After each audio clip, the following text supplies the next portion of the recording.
আপনারা নেন সবাই শরবত দেন।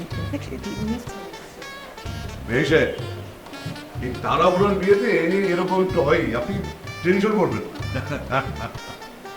ঠিকই বলছেন, আপনার ছেলে এত পাগলামি করলো যে বিয়ে না দিয়ে তো পাপা।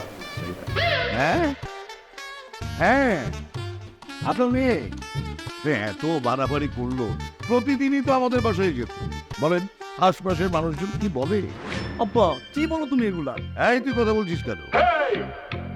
হ্যাঁ, বেশি পাকনা হয়ে গেছো? বাপের আগে হাঁটতে চাও নাকি বাপের আগে বিয়ে করার ধান্দা? তাই তুমি আমার ছেলেটাকে তুমি সবার সামনে অপমান করতেছো কেন? আর বাপের আগে বিয়ে মানে? হ্যাঁ, তুমি যদি বিয়ে না করতে তাহলে আমি আসছি করতে।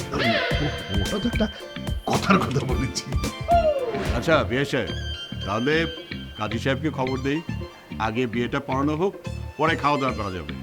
হ্যাঁ হ্যাঁ আঙ্কেল, কোথাও কোথাও জাগ্রত হয়েছে, আপনি তাড়াতাড়ি কাজী সাহেবকে খবর পাঠান। বিয়ে সাহেব একটা কথা, মানে ওই তাড়াহুড়োই তো আমি আপনার পুরো নামটাই জিজ্ঞেস করে দিই, জানি না, সবাই তো খালি ডাকে আপনাকে চৌধুরী সাহেব বলে। আমার নাম লালা চৌধুরী। কি বললেন চাচা? আঙ্কেল নামটা কি বললেন বুঝলাম না। কি বললেন?